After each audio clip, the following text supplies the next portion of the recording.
જોયું નથી સાહેબ, એ ઉદ્ભવ સ્થાનના આજ અમે દર્શન કર્યા છે. જોવા માટે તો પ્રદર્શન હોય, પણ આ તો દર્શન હતા, એટલે મારે એને જોવું નથી કહેવું, એના મેં દર્શન કર્યા છે. આજે કેટલી પાવન એ ગંગા સાહેબ.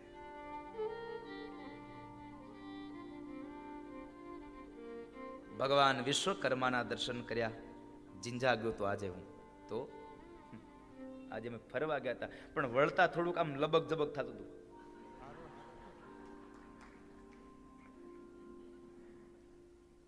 કે ટાઈમે પૂગી જાય તો સારું. માજીને ખબર છે હું 4 વાગે આવીને તો જમ્યો અને જમીન સીધું અહીંયા પહોંચ્યો પાછો. હારી બુદ્ધિ ઉજાડી આ પરેશભાઈ ને ઓલું કઈક શું કહેવાય ને, એસ્કોટ ને, હા કઈક એ એસ્કોટ મગાવ્યું ને વળી એ વાવ વાવ વાવ કરતા કરતા કોકને તેમ થતું આને બીમાર થયા લઈ જતા દવાખાને. કાંઈ વાંધો નહીં, તમે એમ માનજો, પણ અમને લઈ જાઓ. અને ખરેખર તો હું દવાખાને જ આવ્યો છું, કારણ હાડકું ભાંગી જાય ને એના ડોક્ટર છે, કિડની ફેલ થઈ જાય એના ડોક્ટર છે, કેન્સર થાય એના ડોક્ટર છે, પણ મન નબળા પડી જાય એના ડોક્ટર ક્યાં સાહેબ? એની હોસ્પિટલો ક્યાં? આ મનથી જે માણસ નબળા પડી ગયા હોય ને એને મનથી મક્કમ બનાવવા માટે સાહેબ આ ધર્મની સભાઓ હોસ્પિટલ છે અમારી. જે માણસ મનથી મક્કમ બની, મનથી જે હાવ આમ ઢીલો પડી ગયો છે, માયુસ બની ગયો છે, એને મનથી મક્કમ બનાવવા માટે આ સદવિચારોની આ એક માત્ર ને માત્ર અમારી હોસ્પિટલ દવાખાનું છે. બપોરનું ભોજન કર્યું અમે રણમલભાઈને ત્યાં, કદાચ આવ્યા છે મિત્ર, હમણાં આવે છે ને?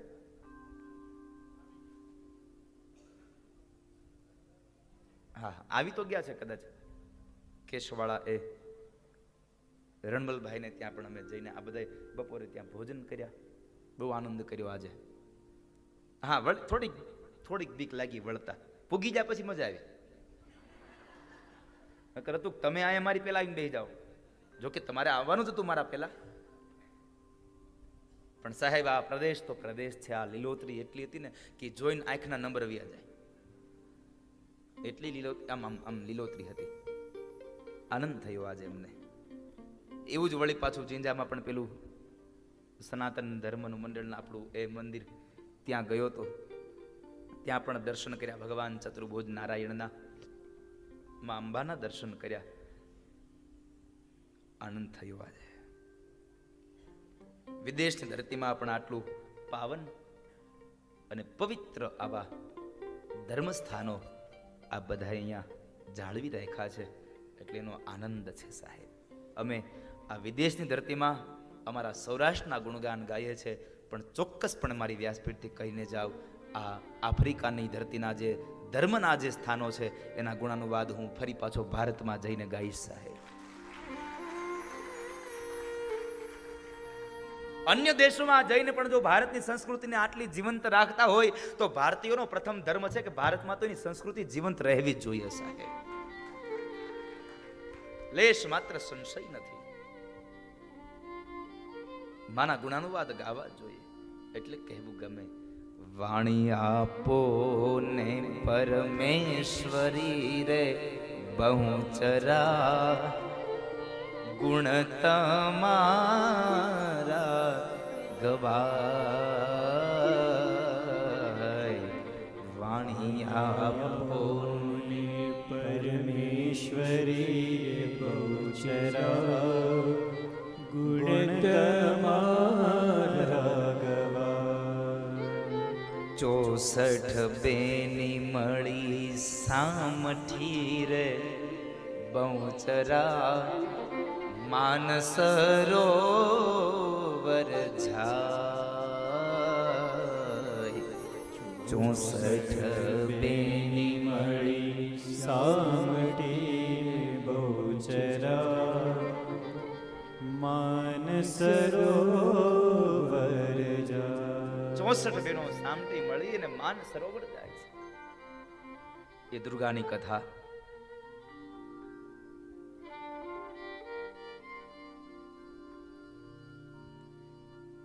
એ મહામાયાની કથા આજ મધુ અને કેટબ. પ્રાચીન સમયની આ કથા છે કે ભગવાન વિષ્ણુ એકલા શેષનાગની શૈયા ઉપર એ સમુદ્રમાં સૂતા છે. અને ત્યારે એમના કાનના મેલમાંથી બે અસુર પ્રગટ થયા, મધુ અને કેટભ. મધુ અને કેટભના કાનમાંથી મેલ પડ્યો ને એમાંથી પ્રગટ થયા. બે સમુદ્રમાં નિવાસ કરે છે. અને એ સમયે એ સમુદ્રમાં નિવાસ કરતા કરતા બે જે એ અસુરો હતા, મધુ અને કેટભ, એ મધુ અને કેટભના મનની અંદર એક વિચાર સ્ફુર્યો કે આપણે જે જળની અંદર રહી છીએ એ જળ અહીંયા છે, પણ તો કોની ઉપર છે? કારણ આ દુનિયાનો નિયમ છે કે આધાર વગર કોઈ વસ્તુ ટકે નહીં. કોઈકને કોઈકનો આધાર છે. તો આ જળ કોને આધારે? આપણે જે સમુદ્રમાં રહીએ છીએ એ સમુદ્ર કોના આધારે? આ સમુદ્રને કોણે ટકાવ્યું છે? આવો વિચાર આવ્યો. આ જળ કોણે પેદા કર્યું છે? તો કંઈક તો છે આમાં. આમાં કશુંક તો તત્વ સમાયેલું છે. અને આવો વિચાર આવવો જ જોઈએ સાહેબ. આપણને વિચાર ન આવે? આ પૃથ્વી બનાવી કેમ બનાવી હશે? આટલી બધી માટી ક્યાં લેવા ગયા હશે ભગવાન? ભીમપલા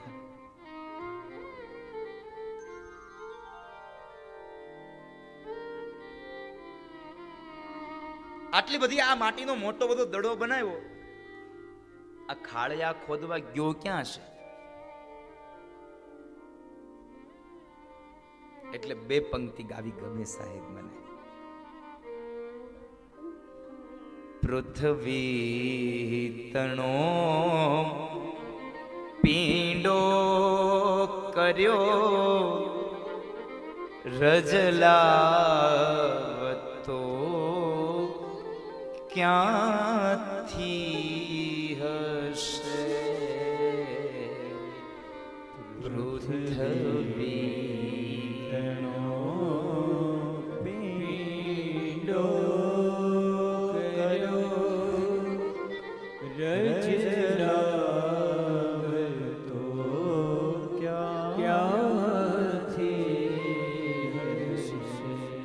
પૃથ્વી આખાનો પીંડો કર્યો તો એ રજ ક્યાંથી લઈ આવ્યો હશે? અને સૌથી મોટી વાત એક બીજી પંક્તિમાં કવિ કહે છે,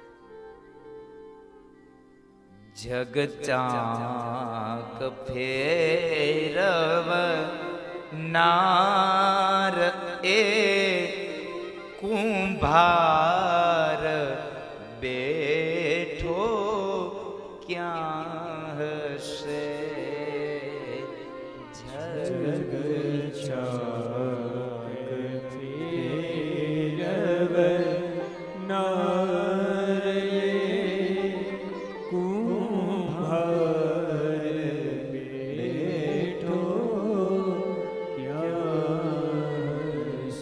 જગજાગ ફેરવનારી કુંભાર ક્યાં બેઠો હશે? એટલે અહીંયા મધુ અને કેટભને એક પ્રશ્ન થયો કે આ જળ આવ્યું, આ જળ ક્યાંથી આવ્યું છે?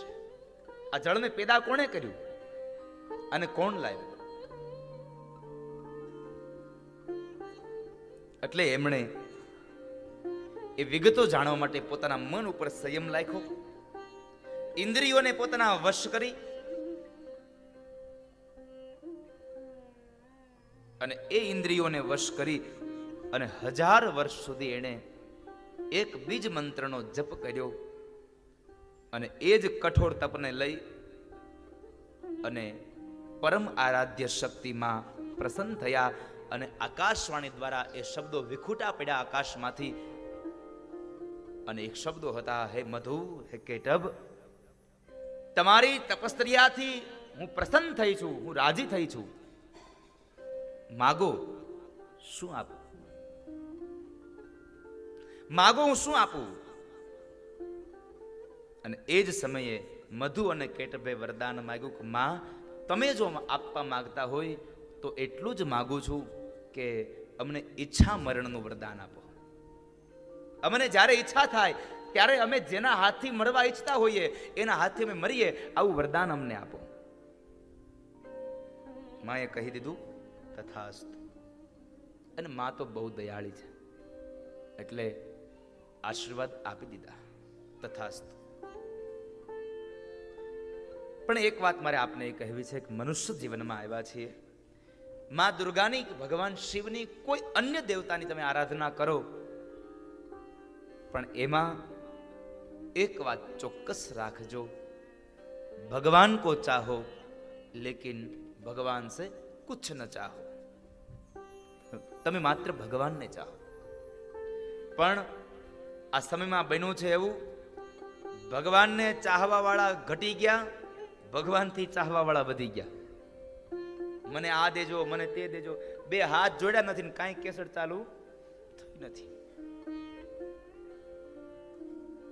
બે હાથ જોડાય એટલે તરત કેસર ચાલુ, મને આ દેજો, મને તે દેજો. પણ એક વાત મારે તમને કહેવી છે કે તમે જેટલું માગો ને એટલું બધું આપી દેવું. હા, તમને માગવાની કઈ લિમિટ હોય કે નહીં હોય એ મને ખબર નથી, પણ ઓલાને જરાક લિમિટ છે એવું આપવાની. એ બધું કાંઈ આપી ન દે એમને, એના માપ મારે. તમે માગો ને બધું આપી દે એમ હાવ બધું રેઢું નથી પડ્યું સાહેબ. હમણાં તો માણસ શીખો છે, મંદિરમાં જાય અને નત નવું માગ્યા આવે.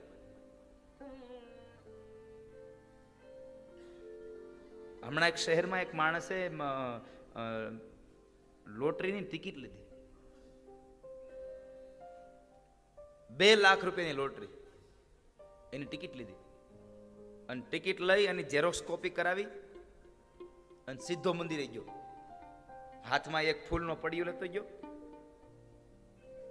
થોડાક પેંડા લેતો ગયો, 20 રૂપિયાનું શ્રીફળ લેતો ગયો અને હારે ઓલી કલર ઝેરોક્સ લેતો ગયો. પેલા ભગવાનને એણે પેંડા અર્પણ કર્યા, શ્રીફળ અર્પણ કર્યું, ફૂલ ચડાવ્યા અને પછી ઓલી ઝેરોક્સની જે લોટરીની ટિકિટની ઝેરોક્સ હતી ને ભગવાનના પગમાં મૂકી અને 2 હાથ જોડીને કીધું, હે ભગવાન, આ ટિકિટ જ્યારે ખુલે ને ત્યારે નંબર તમે યાદ રાખજો. એ કે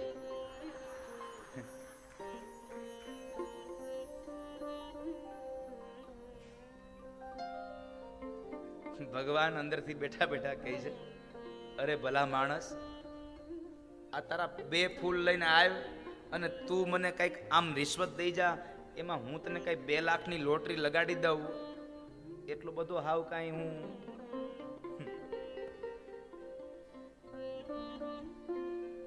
ઘણા લોકો તો આમ એવી માનતાઓ કરે, અને માનતા કેવી હોય ખબર છે?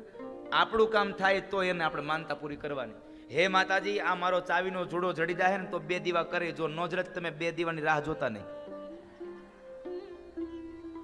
તમે રાહ જોતા નહીં. આપણી બધાની માંગણી આવી જોઈએ, મારું થાય તો તમને આપે, બાકી નકર તમે રાહ જોતા નહીં. તમે જુઓ, ઘણા લોકો એવી સત્યનારાયણ ભગવાનની પ્રાર્થના કરે કે હે ભગવાન, મારો છોકરો જો 12માં પાસ થઈ જાય ને તો હું તમારી સત્યનારાયણ ભગવાનની કથા કરે.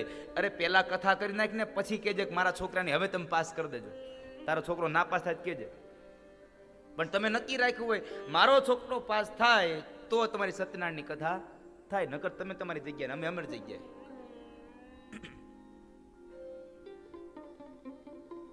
એટલે ભગવાન હાવ કાંઈ એટલા બધા કાંઈ ઉદાર દિલના નથી, હાવ લોભી નથી હો આપણી જેવા. એમ એટલે આ 2 ફૂલ લઈને જે જાય છે ને મંદિરમાં માગવા, એના માટે 2 પંક્તિઓ મને કહેવી ગમે છે. 2-5 ફૂલ લઈ મંદિરે આવે, મને મનાવવા માનતા માને. 2-5 ફૂલ લઈ મંદિરે આવે, મને મનાવવાને માનતાયો માને. 2-5 ફૂલ લઈ મંદિરે આવે, મને મનાવવા માનતા માને. 5 ફૂલ લઈ મંદિરે આવે, મને મનાવવા માનતાયો માને. એવા 2 ફૂલના 2 લાખ દેતો નથી રે કાંઈ ગાંડો નથી રે. એવા બે ફૂલના બે લાખ દેતો નથી રે, હું કાંઈ ગાંડો નથી રે. ગાંડો ગાંડો નથી રે, ઈ કાંઈ ઘેલો નથી રે. ગાંડો ગાંડો નથી રે, ઈ કાંઈ ઘેલો નથી રે.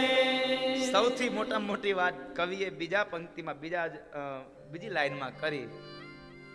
કોઈનો છેતરો છેતરાય એવો સસ્તો નથી સાહેબ.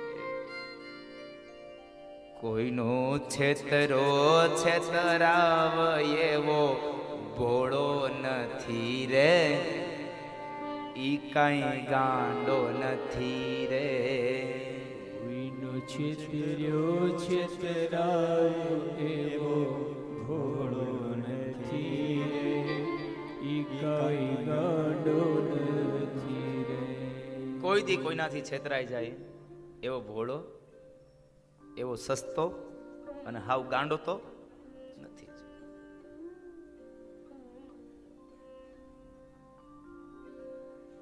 બે 5 રૂપિયાની ટિકિટ લઈને આપણે ટોકીઝમાં જઈને આપણને ભગવાન દેખાઈ જાય ના રે.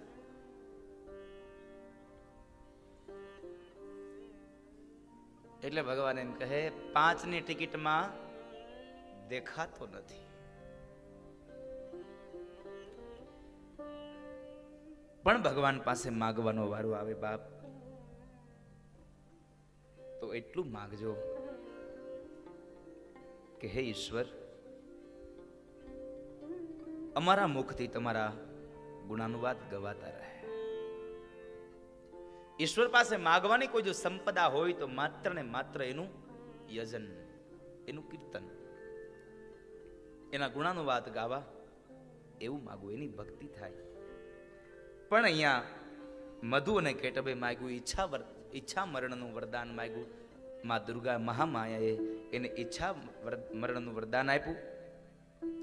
ઈચ્છા મરણનું વરદાન આપી અને માં ગયા. પણ આ માતાજી આપે ક્યારે? તમારું માગેલું ક્યારે આપે? કે તમે જ્યારે એના ભાવથી તમે ભજન કર્યા હોય ત્યારે.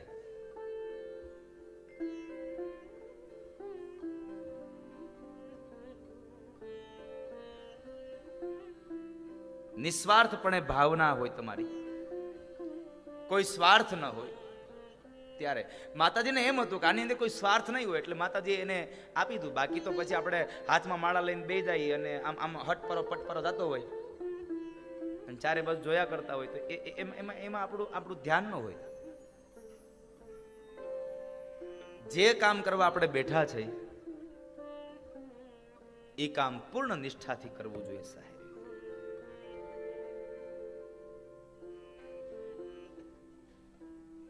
झूठे झगड़े छोड़ के मैं हरि भजन में गाता हूँ. झूठे झगड़े छोड़ के मैं हरि भजन में गाता हूँ. જૂઠા ઝઘડાઓ છોડીને હરિભજન ગાઓ.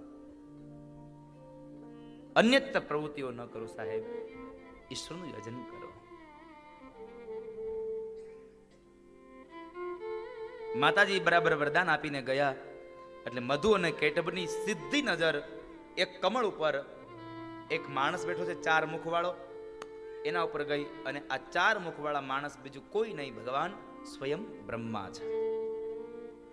બ્રહ્મા ઉપર નજર પડી એટલે બ્રહ્માજી પાસે ગયા છે. બ્રહ્માજી પાસે જઈને કહે છે કે તમે અહીંથી ચાલ્યા જાઓ અને ન જાવ હોય તો મારી સાથે યુદ્ધ કરો.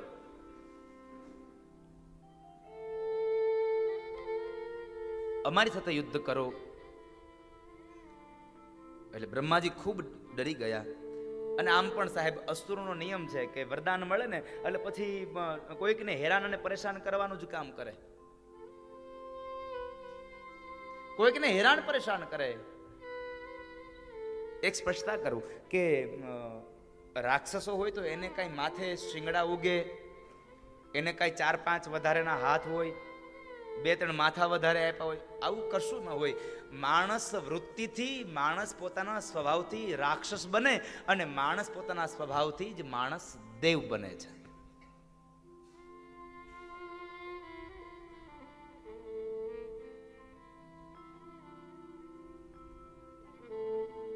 પણ ઓળખાય છે ત્યારે કે જ્યારે એનો સ્વભાવ આપણને અનુભૂતિ થાય ત્યારે. જ્યારે સ્વભાવ આપણને અનુભૂતિ થાય ત્યારે આપણને ઓળખાય છે.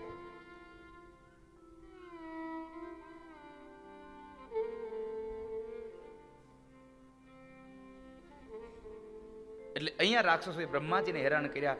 બ્રહ્માજી ખૂબ ગભરાઈ ગયા. એટલે હવે એની પાસે કોઈ બીજો ઉપાય નહોતો. એટલે ભગવાન બ્રહ્માજી વિષ્ણુ પાસે ગયા છે. ભગવાન નારાયણ પાસે જઈ અને ભગવાન વિષ્ણુની પ્રાર્થના કરે છે. ભગવાન તો નિંદ્રામાં આધીન છે. ભગવાનને જગાડવા માટે પ્રયત્નો કર્યા, ભગવાન ન જાગ્યા. એટલે શું કર્યું એને? બ્રહ્માજીએ એ સમયે ભગવાન વિષ્ણુની આરાધના મૂકી અને એ સમયે માં નિંદ્રા દેવીની આરાધના કરી. કારણ આપણે સૂઈએ છે ને એ પણ એક શક્તિ છે. એટલે તો ચંડી પાઠમાં લખાયું છે, યા દેવી સર્વભૂતેષુ નિંદ્રારૂપેણ સંસ્થિતા નમસ્તસ્યે નમસ્તસ્યે નમસ્તસ્યે નમો નમઃ. યા દેવી સર્વભૂતેષુ નિંદ્રારૂપેણ સંસ્થિતા. મારી અંદર જે નિંદ્રા છે ને એ પણ માં એક શક્તિ છે. આપણે તો ભગવાનનો બહુ આભાર માનવો જોઈએ. સાંજે હુવાડે છે અને સૌથી મોટો આભાર આપણને એ છે કે સવારે જગાડે છે, સવારે પાછા ઉઠાડે છે.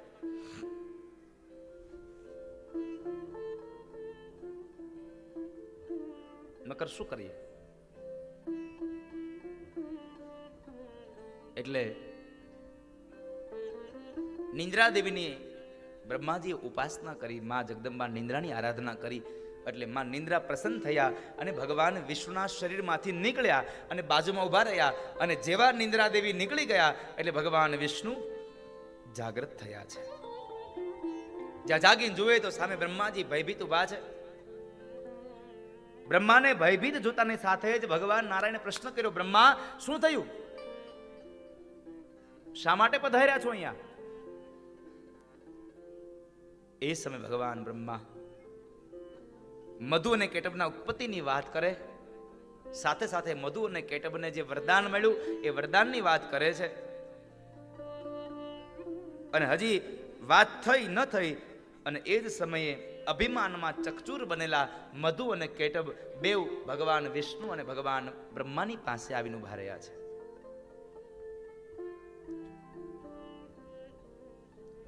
આવીને મધુ અને કેટબ એમ કહે છે કે તું અમારી પાસેથી ડરી નાસી અને તું આની પાસે આવ્યો, આ શું કરી લેશે અમને? આ અમારું શું બગાડશે? આમ ભાગવા કરતા અમારી સાથે યુદ્ધ કર.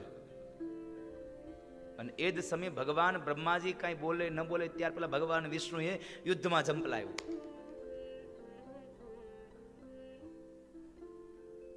અને ભગવાને મધુ અને કેટબની સાથે યુદ્ધ કર્યું છે. ભગવાન વિષ્ણુએ મધુ અને કેટબની સાથે યુદ્ધ કર્યું 5 સહસ્ત્ર વર્ષાણી. 5000 વર્ષ સુધી ભગવાન વિષ્ણુ અને મધુ અને કેટબ યુદ્ધ કરે છે. પણ ત્યારે બને છે એવું, જ્યારે મધુ ભગવાનની સાથે યુદ્ધ કરતો હોય ત્યારે કેટબ આરામ કરી લે. કેટબ જ્યારે યુદ્ધ કરે મધુ થોડો વિશ્રામ કરી લે. અહીંયા બે ભાઈઓ બદલાતા બદલાતા આવે. ભગવાન શિવ એકના એક છે. એટલે 5000 વર્ષ થયા અને એ સમયે 5000 વર્ષ સુધી લડતા ગયા અને એ સમયે ભગવાન વિષ્ણુએ બંને દૈત્યોને મારવાનો વિચાર કર્યો. પણ જાણવા મળ્યું મારવા કેમ? હવે એને કેમ મારવા મારે? ભગવાન વિચાર કરે છે, બહુ ગહેરા વિચારમાં ઊંડા ખૂચ્યા છે. અને ત્યારે જ એમને દેવી ભગવતી યોગ નિંદ્રાએ એ સમયે ભગવાન વિષ્ણુને દર્શન આપ્યા છે. ભગવાન વિષ્ણુએ દેવતાઓએ જ્યારે જ્યારે ભીડ પડી છે ને ત્યારે ત્યારે કોઈ પણ બીજી જગ્યાએ ન જવા થતા એકમાત્ર જગ્યાએ ગયા છે. ને એ માત્ર જગ્યા હોય તો એ યોગમાયા મહામાયા છે. મહામાયાના ચરણમાં જઈ અને એમણે પોતાની અરજી કરી છે, માં અમને હવે આજ બચાવો, અમને સુખ આપો, આ અસુરોનો ત્રાસ અમારાથી સહન નથી થતો. ચાહે મધુકેટભ હોય, ચંડમુંડ હોય, શુંભ નિશુંભ હોય, ચાહે મહિષાસુર હોય, ગમે તે અસુર થયા, પણ દેવતાઓને જો અસુરના દુઃખમાંથી કોઈ દૂર કર્યા હોય તો કોઈ બીજું પાત્ર નહીં, એકમાત્ર આદિશક્તિ એમાં દુર્ગાએ, એમાં ભગવતીએ.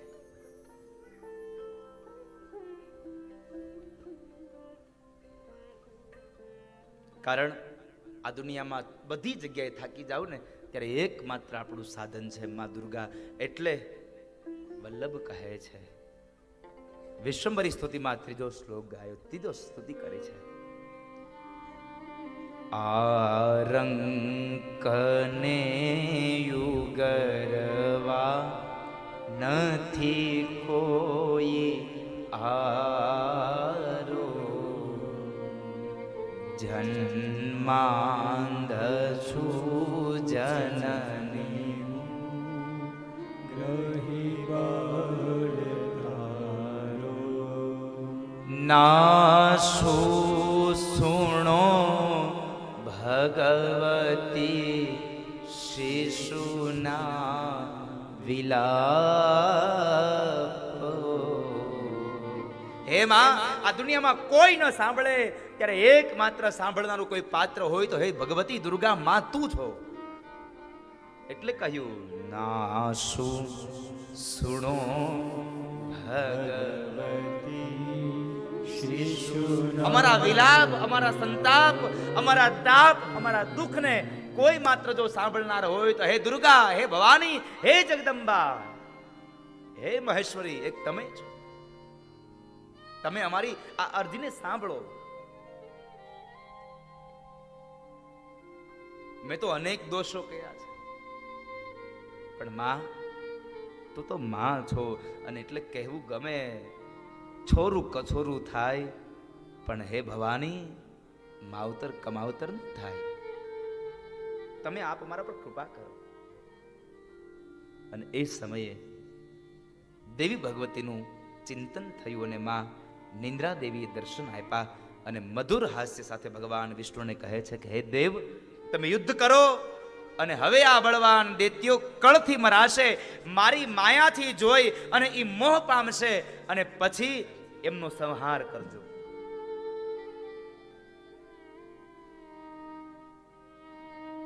એના સિવાય આપણાથી કઈ નહીં થાય સાહેબ. ભગવાનને જે ધાર્યું હશે ને એ જ થાય, મારું ને તમારું ધાર્યું નહીં થાય. આપણું તો આપણું અધવચમાં રહે સાહેબ.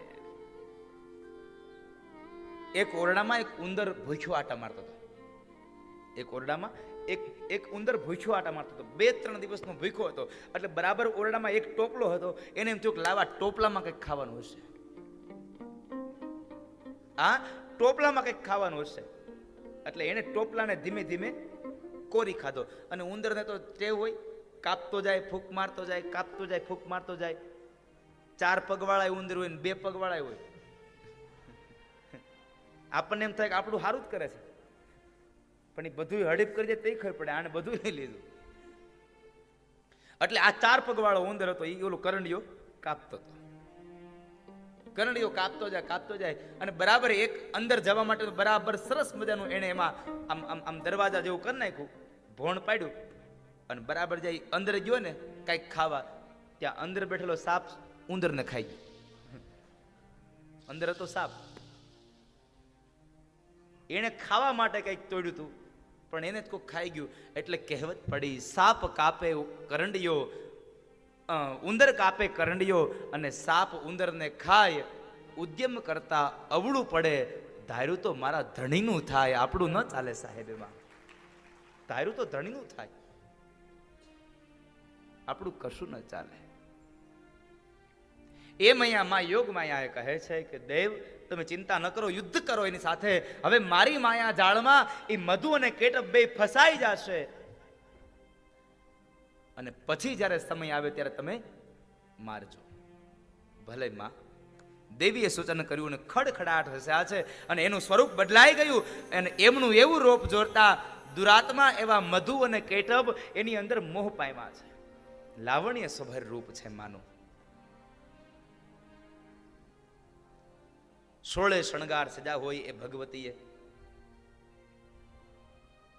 અને એ ભગવતીએ જ્યારે 16 શણગાર સજે ત્યારે લાવણ્ય સ્વરૂપ સભર હોય એ લાવણ્ય રૂપને જોઈ અને મધુ અને કેટભ એની અંદર મોહ પામ્યા છે. સામે છેડે ભગવાન વિષ્ણુ સાવધ હતા. દેવીનો આશય સમજી ગયા કે આ તો માની કૃપાથી હવે બસ અમારું યોગ્ય થશે, અમારું ઉચિત થશે, અમારું શ્રેય થશે, અમારું કલ્યાણ થશે.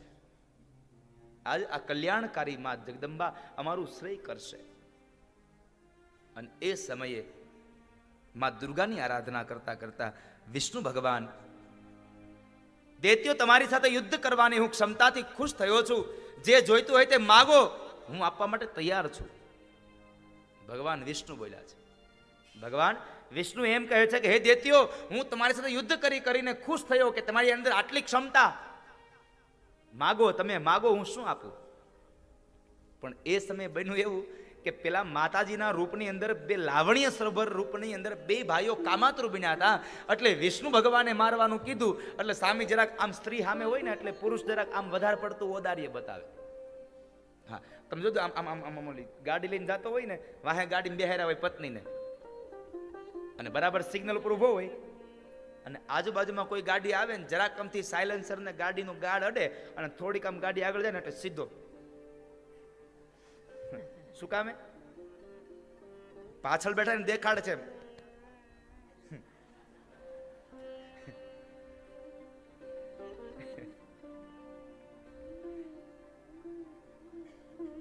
પછી પાછળ બેઠા હું કે ખબર છે, જવા દો ને.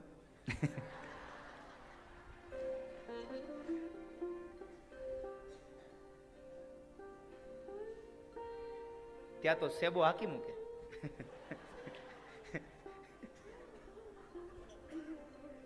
સેબો હાકે, હું હાકે? બોડા બોડા. ખરું છે પણ તમારું અહીંયા. હું તો ગાડીમાં બેહું એટલે ઈ જ જોયા કરું. એટલે ઈ જોયા કરું એટલે ત્યાંથી આવતો નથી ને સીધો એમ.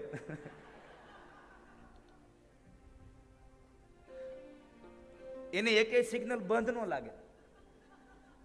હું આજ ઓલા આમ જિંદાથી આવતો હતો, એક આમ આખી ચારે બાજુની ટ્રાફિક બંધ, તે એક બોડા વાળો ત્યાં અંદર વચ્ચે ટ્રાફિકમાં આટા મારે આમ, અને પોલીસ વાળો એને સામું જોવે એમ. હું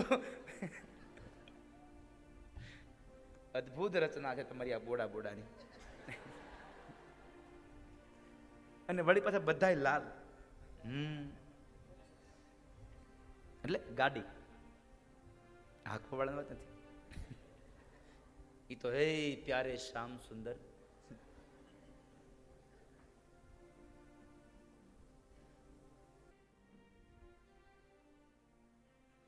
એટલે બરાબર સામે લાવણ્ય સભર સ્ત્રીને જોઈ કામાતુર બનેલો મધુ અને કૈટભ ભગવાનની સાથે યુદ્ધ કરતા કરતા એમ કહે છે. ભગવાનનો જે મીઠો મધુર અવાજ સંભળાયો કે માગી લો હે દૈત્યો, હું તમને આપવા માટે તૈયાર છું. અને એ સમયે અભિમાનથી છકી ગયેલો આ દૈત્ય બોલી ઉઠ્યો કે વિષ્ણુ, અમે અયાચક નથી હો, અમે તો દાન દેનારા, અમે કોઈનાથી ગભરાય એવા નથી. તો અમને શું આપવાનો હતો? તું માગી લે, હું તને આપું. ભગવાન વિષ્ણુ કહે છે બસ આ જ જોતું. અમુક માણસ ક્યારેક ક્યારેક એટલો બધો ફૂલાઈ જાય ને, નો કરવાનું તય કરી બે.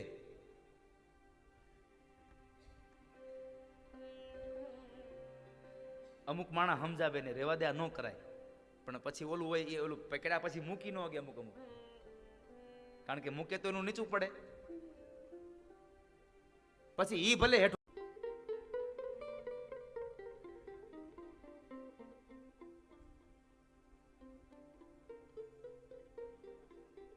અને એ સમયે દૈત્ય સામે ચાલીને કહે છે કે હે વિષ્ણુ, અમે અયાચક નથી, અમે કાયર નથી.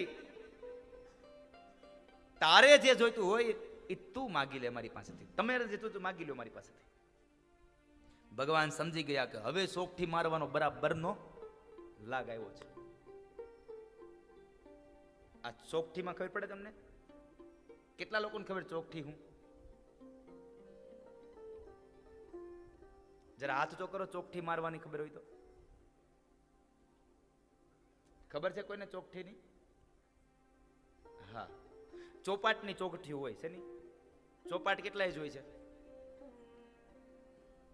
લગભગ અત્યારે બધાય જોઈ લીધી છે હવે, કારણ કે યુગ પરિવર્તિત થયો.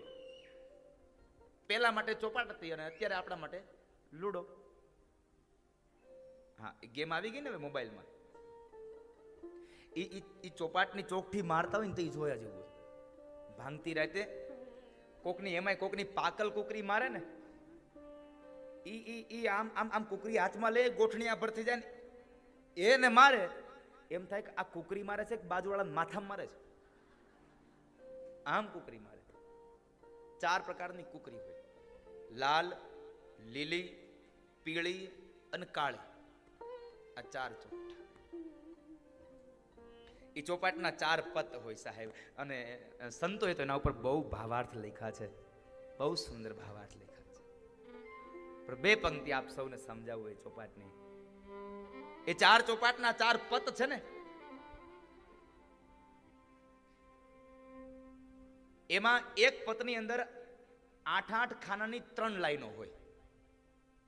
તમે ઘરે જાઓ ને ત્યારે મોબાઈલમાં લૂડો જરા ગણી લેજો. અહીંયા મોબાઈલ કાઢવાનો નથી, નકર આગળ અહીંયા મળશે ગણવા. એ ગણે એનો વાંધો નથી, બાજુવાળાને કે લે તો આમાં એક તું આલે, એક હું આલું. અહીંયા ચાલુ કરે. એટલે 4 પત હોય એના.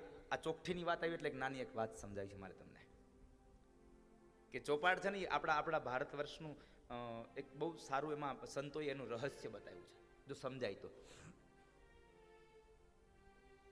અને એ 4 પત છે, એની અંદર એક પતની અંદર 8 ખાનાની 3 લાઈન હોય, એટલે 24 ખાના થાય. પણ એને સંતોએ એના પદમાં લખ્યું અને પદ લખાયું. આ 4 પદ શું છે? ચારે બાજુ 4 યુગ, વચ્ચે હરિધામ છે. ચારે બાજુ 4 યુગ, વચ્ચે હરિધામ. 4 પત હોય ને પછી ઓલું કુકરું જ્યાં પાકવા જાય ને એ ચોકઠું, ઈ હરિધામ. એટલે એને સંતોએ એને સ્વર્ગ કીધું, એને ભગવાનના અક્ષરધામ કીધા, એને ગૌલોક, એને વૈકુંઠ લોક, તમે જે માનો તે. 4 બાજુ 4 યુગ છે: સતયુગ, ત્રેતા, દ્વાપર અને કલી.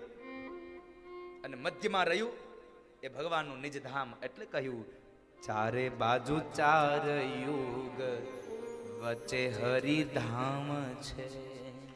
ચારે બાજુ 4 યુગ, વચ્ચે હરિધામ છે. જીવાત્માને પ્રભુ પાસે પહોંચવાની હામ છે. જીવાત્માને પ્રભુ પાસે પહોંચવાની હામ છે. જીવાત્માને હરિ પાસે પહોંચવાની હામ છે. જીવાત્માને હરિ પાસે પહોંચવાની હામ છે. એ તો માર્ગમાં બહુ અટવાય છે રે. ઈ તો માર્ગમાં બહુ અટવાય છે. એવો ચોગઠા બાજી સમજાવે સાન તને, એવો ચોગઠા બાજી સમજાવ